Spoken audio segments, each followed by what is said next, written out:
ਆਪਣੇ ਹਿੱਸੇ ਬਕਾਇਆ ਦੇਣੇ ਉਹ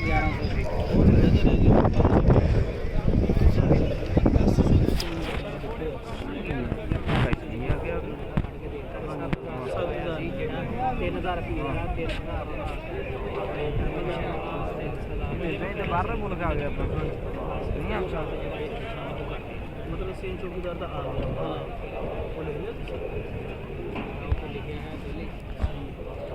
सिर्फ 3 दिन वाले में बड़बड़ की है तो 3 वाले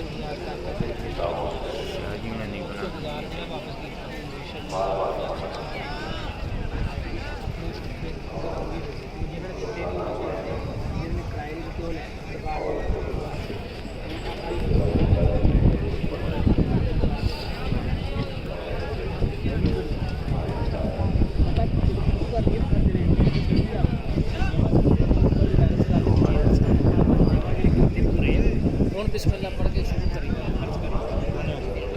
खर्च शुरू करना चेतन ने कितने कीड़े